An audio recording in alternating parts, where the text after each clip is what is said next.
இந்தியாவில் இப்ப இருக்கிற ஒரு முக்கியமான சிவன் கோயில் 6 முறை இடிக்கப்பட்டதுன்னு சொன்னா உங்களால் நம்ப முடியுதா?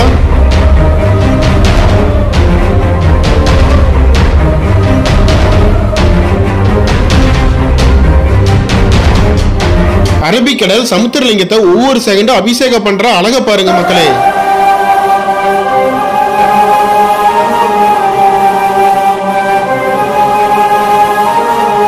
ஒரிஜினல் முத்து நம்ம கண்ணு முன்னாடியே பாருங்க எப்படி எடுத்து காட்டுறாங்கன்னு. எத்தனை முறை இடித்தாலும் அதை விட கம்பீரமா காட்சி கொடுக்கக்கூடிய 12 ஜோதிலிங்கத்துல முதல் முக்கியமான ஜோதிலிங்கமான சோமநாத் கோயில தாங்க இந்த வீடியோல நம்ம பார்க்க போறோம்.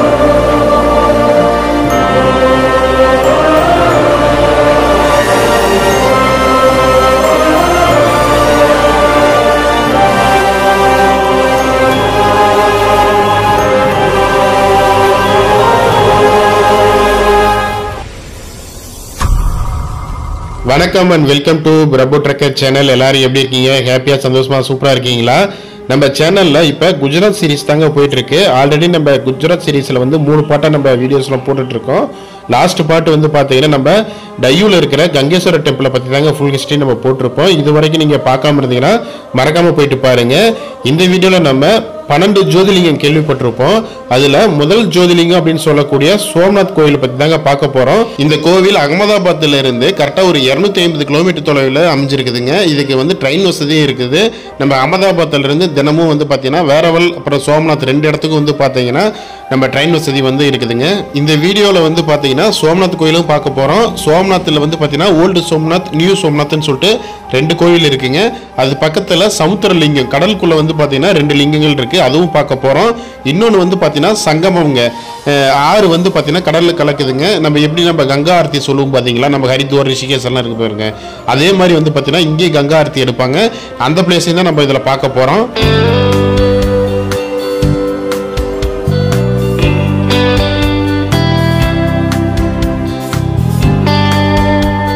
நம்ம சேனல்ல டையூல இருக்கிற கங்கேஸ்வரர் கோயில் தாங்க நம்ம முந்தைய வீடியோவில் நம்ம பார்த்துருப்போம். இப்போ கங்கேஸ்வரர் கோயில் நம்ம வந்து மார்னிங் வந்து தரிசனம் பண்ணணும். ஈவினிங் வந்து பார்த்தீங்கன்னா சோம்நாத்துக்கு வந்துடுதுங்க. நம்ம டையூல இருந்து சோம்நாத் வரத்துக்கு ஒரு 120 கிலோமீட்டர் சம்திங் தாங்க ஆச்சு. கிட்டத்தட்ட ஒரு 3 மணி நேரம் பக்கமாக நம்ம பஸ்ஸில் தாங்க ட்ராவல் பண்ணோம். பஸ் வந்து பார்த்தீங்கன்னா ஃப்ரீக்வெண்ட்டாக கிடையாதுங்க. டைமிங் தான் பஸ் 1 ஹவருக்கு ஒரு டைம் தான் பஸ் இருந்துச்சு, அவைலபிளாக இருந்துச்சு. அதனால் நீங்கள் வந்து அதுக்கு தகுந்த மாதிரி கரெக்டாக பிளான் பண்ணிக்கிங்க. இல்லைன்னா நீங்கள் டாக்ஸி ஏதாவது பேசிக்கிங்க இங்கே டையூல இருந்து சோம்நாத் வரத்துக்கு. இந்த குஜராத் சீரிஸ் ஃபுல்லாகவே நம்ம அரேபியன் கடற்கரையில் இருக்கிற கோயில்களை பற்றி தாங்க பார்க்க போகிறோம். நம்ம முதல் கோயிலாக வந்து பார்த்தீங்கன்னா நிஸ்கலந்த் மகாதேவி டெம்பிள் பார்த்தங்க. 2வது கோயில் வந்து கங்கேஸ்வரர் டெம்பிள் பார்த்தங்க. 3வது கோயில் வந்து இப்போ நம்ம சோம்நாத் பார்க்க போகிறோங்க. இந்த சோம்நாத்தில் ஒரு 3-4 கோயில் வந்து பக்கத்துலேயே இருக்குங்க, அதை தான் பார்க்க போகிறோம். அதில் ஃபஸ்ட்டு வந்து பார்த்தீங்கன்னா சமுத்திரலிங்கங்க. இப்போ நீங்கள் பார்த்துட்டு இருக்கிறதா வந்து பார்த்தீங்கன்னா சமுத்திரலிங்கங்க. இந்த கடல் ஒட்டி தான் இந்த கோயில் இருக்குது, கடலுக்குள்ளே தான் இருக்குது. இன்னும் சொல்ல போனால் கடலுக்குள்ளே தான் இருக்குது. இந்த லிங்கங்களில் வந்து பார்த்தீங்கன்னா இந்த கடல் அலைகள் எனி டைம் வந்து ஆற தழுவிட்டு அந்த காட்சியை பார்க்கும்போது அவ்வளோ சூப்பராக ரொம்ப பிரமிக்கும் வகையில் இருந்துச்சுங்க. சூப்பராக இருந்துச்சுங்க. இந்த அரபிக் கடலை ஒட்டி இந்த கோயில் வந்து ரொம்ப அருமையாக இருந்துச்சுங்க பார்க்க. தமிழ்நாட்டிலேருந்து வர பக்தர்கள் நிறைய பேருக்கு வந்து இந்த சமுத்திரலிங்கத்தை தெரியறது இல்லைங்க. நான் எதனால் சொல்கிறேன்னா வந்து நம்ம சோம்நாத்னு சொல்லிட்டு அந்த கோயிலில் வந்து சிவமேஸ்வரர் கோயிலை மட்டும் தான் பார்க்குறாங்க. ஆனால் இந்த சமுத்திரலிங்கத்தை மறந்துடுறாங்க. ஆக்சுவலாக எங்களுக்குமே இந்த சமுத்திரலிங்கம் தெரியாதுங்க. எங்களுக்கு சோம்நாத் மட்டும் தான் எங்களோட பிளானாக இருந்துச்சு. நம்ம நிஸ்கலந்த் மகாதேவி டெம்பிளில் நம்ம தமிழ் பீப்புளை ஒருத்தர் மீட் பண்ணியிருந்தோம். அவங்க தான் சொன்னாங்க, நான் கண்டிப்பாக வந்து நீங்கள் இந்த சமுத்திரலிங்கத்தை வந்து கண்டிப்பாக போய் பாருங்கள், கடலுக்குள்ளே 2 லிங்கங்கள் இருக்குது அப்படின்னு சொன்னாங்க. அதனால தான் நாங்கள் வந்து ஆட்டோக்கார்ட்ட கேட்டு நாங்கள் இந்த கோயிலை பார்த்தோங்க. அவங்க தமிழ் பீப்புள் என்ன சொன்னாங்கன்னா, நாங்கள் மிஸ் பண்ணிட்டோம், நீங்கள் மிஸ் பண்ணிடாதீங்க அப்படின்னு சொன்னாங்க. அது சொல்லும் போது வந்து பார்த்தீங்கன்னா மனசுக்குள்ளே அவ்வளோ ஒரு சந்தோஷம், ஒரு பூரிப்பாக இருந்துச்சுங்க. தமிழ் மக்கள் எப்பயுமே தமிழ் மக்கள் தாங்க, ரொம்ப சல்யூட்டுங்க. கண்டிப்பாக நீங்களும் வந்து தமிழ் மக்கள் வந்து நம்ம இந்த சோம்நாத் வந்தீங்கன்னா கண்டிப்பாக இந்த கோயிலை மிஸ் பண்ணிடாதீங்க. அதே மாதிரி சங்கமும் மிஸ் பண்ணிடாதீங்க. இந்த சோம்நாத், நியூ சோம்நாத், ஓல்டு சோம்நாத், இந்த கோயில் எதுவும் மிஸ் பண்ணிடாதீங்க, எல்லாமே வந்து பாருங்கள். நாங்கள் பஸ்ஸில் சோம்நாத் வந்து இறங்கினதுமே இங்கே லோக்கலில் ஒரு ஆட்டோ ஷேர் ஆட்டோ மாதிரி ஒன்று பிடிச்சிட்டோங்க. ஏன்னா ஃபுல்லாக வந்து மழைங்க. நாங்கள் போனது வந்து பார்த்தீங்கன்னா ரெய்னி சீசனில் போயிட்டோம். அதனால் நல்லா மழை பெஞ்சிட்டு இருந்துச்சு. அதனால் நாங்கள் 3 பேரும் வந்து பார்த்தீங்கன்னா ஒரு ஆட்டோ மாதிரி ஒன்று பேசிக்கிட்டோம். ஆட்டோவில் வந்து பார்த்தீங்கன்னா கங்கா ஆரத்தி, சங்கமம், நியூ சோம்நாத், ஓல்டு சோம்நாத்துங்க. இந்த ஒரு 4 பிளேஸ் தான் பார்க்குறது. நியூ சோம்நாத்தும் ஓல்டு சோம்நாத்தும் வந்து பார்த்தீங்கன்னா பக்கத்தில் தாங்க இருக்கும். கங்கா ஆரத்தியும் வந்து பார்த்தீங்கன்னா கங்கா ஆரத்தினா இந்த சோம்நாத் ஆரத்தி சொல்லுவாங்க, சங்கமம் இருக்குது பார்த்தீங்களா, அதுதாங்க சொல்கிறேன். அதுவும் சமுத்திரலிங்கம் கொஞ்சம் தூரம் இருக்குங்க. இதுக்கு எல்லாமே பேசுகிறதுக்கு வந்து பார்த்தீங்கன்னா 400 ரூபாய் பேசிக்கிட்டுங்க இந்த 4 பிளேஸும் பார்க்குறதுக்கு. நம்ம சமுத்திரலிங்கத்தை தரிசனம் பண்ணிட்டு நம்ம ரிட்டர்ன் கிளம்பியாச்சுங்க. வர வழியிலே வந்து பார்த்தீங்கன்னா அந்த கடல் ஒட்டியே ஒரு பெட்டி கடை மாதிரி இருந்துச்சு. அந்த பெட்டி கடையில் வந்து பார்த்தீங்கன்னா நம்ம பவளம், முத்து, பாசி, மாலை இந்த மாதிரி நிறைய வச்சு சேல்ஸ் பண்ணிட்டு இருந்தாங்க. இது வந்து எங்களுக்கு ஒரிஜினலாக டூப்ளிகேட்டான்னு சரியாக எங்களுக்கு தெரியல. அவங்களே வந்து ஒரு ட்ரையல் ஒன்று காமிச்சாங்க. நாங்கள் பார்த்தோம். அந்த முத்து வந்து அந்த இதிலிருந்து எடுத்தாங்க பாருங்க, ரியாலிட்டி அப்படியே இருந்துச்சுங்க. அந்த முத்து சைஸ் சின்னதாக இருந்துச்சுன்னா அது வந்து 100 ரூபான்னு வித்துட்டு இருந்தாங்க. கொஞ்சம் முத்து சைஸ் பெருசாக இருந்துச்சுன்னா 150 ரூபா 200 ரூபா வரைக்கும் வித்துட்டு இருந்தாங்க.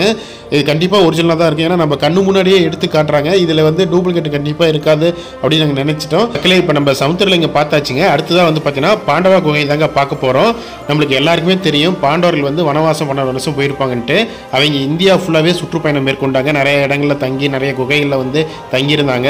அது மட்டும் இல்லைங்க, நம்ம சேனலில் குஜராத் சீரீஸில் முந்தைய 2 வீடியோவில் வந்து பார்த்தீங்கன்னா நிஷ்கலந்த் மகாதேவ் டெம்பிள் அப்புறம் கங்கேஸ்வர் டெம்பிள் ரெண்டுமே பார்த்துருப்போம்.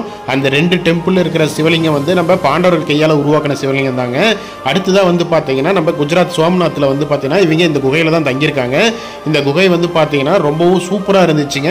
சில இடங்கள்லாம் வந்து பார்த்தீங்கன்னா கீழே குமிஞ்சு போகிற மாதிரியும், அந்த குகைக்குள்ளே வந்து பார்த்தீங்கன்னா மாதாஜி வந்து தேவி மந்திர் தேவி டெம்பிள் மாதிரி உள்ள ஒன்று வச்சுருந்தாங்க.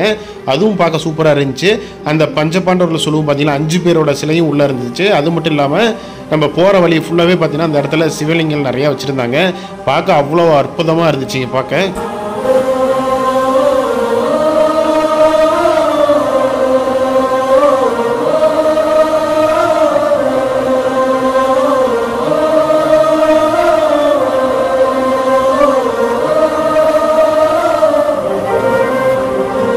இப்போ நம்ம பார்த்தது வந்து பார்த்தீங்கன்னா பாண்டவாஸ் கேவுங்க. இதுக்கப்புறம் நம்ம பார்க்க போகிறது வந்து திரிவேணி மகா சங்கமங்க. இந்த திரிவேணி சங்கமம் வந்து பார்த்தீங்கன்னா நம்ம சோம்நாத்திலிருந்து ஒரு 2 கிலோமீட்டர் தொலைவில் தாங்க இருக்குது. இதில் வந்து பார்த்தீங்கன்னா 3 ரிவர் வந்து நம்ம கடலில் ஒரு இடத்துல கலக்குதுங்க. அதனால தான் இந்த திரிவேணி சங்கம்னு சொல்கிறோம். அது என்னென்ன ரிவர்னா ஹிரன் ரிவர், சரஸ்வதி ரிவர், கபிலா ரிவருங்க. இந்த 3 ரிவரும் வந்து பார்த்தீங்கன்னா இந்த கடலில் வந்து சங்கமிக்கிற இடம் தான் வந்து பார்த்தீங்கன்னா மகா சங்கமம், திரிவேணி சங்கம்னு சொல்கிறாங்க. இந்த இடத்துக்கு இன்னொரு நேம் கூட சொல்கிறாங்க. அது என்னன்னா சோம்நாத் ஆர்த்தி சங்கமம்னு கூட சொல்கிறாங்க. இந்த இடத்துல முக்கியமான சிவனுக்கு உகந்த நாட்கள், இந்த மாதிரி முக்கியமான நாட்கள்லாம் வந்து பார்த்தீங்கன்னா இந்த இடத்துல கங்கா ஆர்த்தி நடக்கும்னு சொல்லுவோம் பார்த்தீங்களா, அந்த மாதிரி வந்து பார்த்தீங்கன்னா இந்த இடத்துலையும் ஆர்த்தி நடக்கும். பார்க்க அவ்வளோ சூப்பராக இருக்குங்க. அந்த போகிற வழி எல்லாமே அந்த சங்கம், அந்த ரிவர் வந்து ஜாயிண்ட் ஆகிற இடத்துல போகிற வழியில் ஒரு 20 அடி 30 அடிக்கு ஒவ்வொரு இடத்துக்கும் தாண்டி ஒரு சின்ன கோபுரம் மாட்டை கட்டி விட்டு அதுக்கு பக்கத்திலே வந்து பார்த்தீங்கன்னா ஒரு சின்ன சின்ன சிவலிங்கங்களை வந்து பிரதிஷ்டை பண்ணி வச்சுருக்காங்க. இங்கே வர்ற மக்கள் எல்லாம் வந்து பார்த்தீங்கன்னா அந்த சிவலிங்கத்துக்கு நம்ம அபிஷேகம் பண்ணவங்க பார்த்தீங்கன்னா அந்த கடல் நீரை எடுத்து அந்த சாமி மேலே வந்து அபிஷேகம் பண்ணிட்டு இருக்காங்க. அது பார்க்கவும் அவ்வளோ சூப்பராக இருந்துச்சுங்க.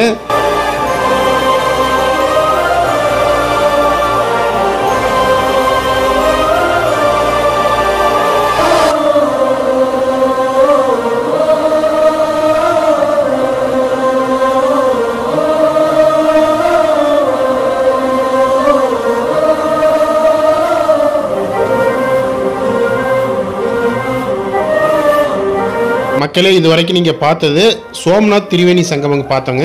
இதுக்கப்புறம் நம்ம பார்க்க போகிறது சோம்நாத் கோயிலை பற்றி தாங்க பார்க்க போகிறோம். சோம்நாத் கோயிலே 2 இருக்குங்க. ஒன்று வந்து பார்த்தீங்கன்னா ஓல்டு சோம்நாத், இன்னொன்று நியூ சோம்நாத்துங்க. ஃபஸ்ட்டு நம்ம ஓல்டு சோம்நாத்தை பார்த்துட்டு அடுத்தது நியூ சோம்நாத்தை பார்க்கலாம். ஓல்டு சோம்நாத்தோட என்ட்ரன்ஸில் தாங்க இருக்கிறோம். கோயில் அமைப்பே கொஞ்சம் டிஃப்ரெண்ட்டாக இருந்துச்சுங்க. நம்ம ஊர்லாம் கோயில் வந்து வித்தியாசமாக இருக்குது கட்டிடக்கலைகள்லாம். ஆனால் இங்கே இருக்கிற கோயில் கட்டிடங்கள்லாம் வித்தியாசமாக இருந்துச்சுங்க.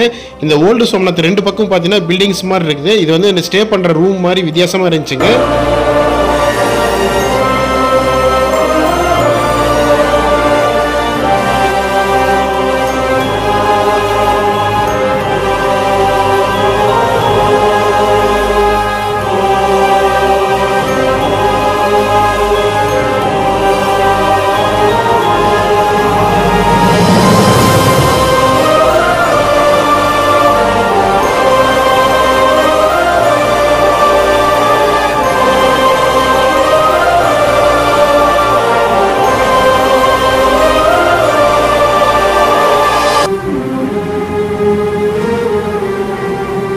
மக்களே, இப்போ இது வரைக்கும் நம்ம பார்த்தது வந்து ஓல்டு சோம்நாத் கோயிலுங்க.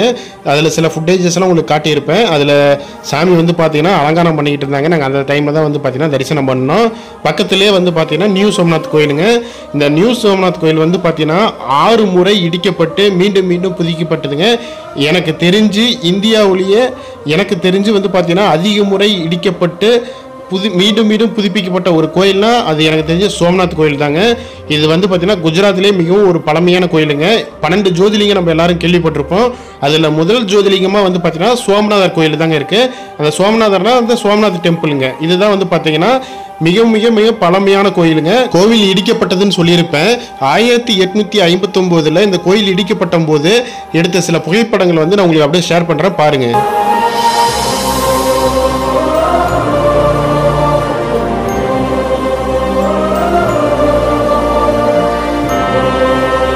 இந்த கோயிலை 6 முறை இடிக்கப்பட்டதுன்னு உங்களுக்கு சொல்லியிருப்பேன்.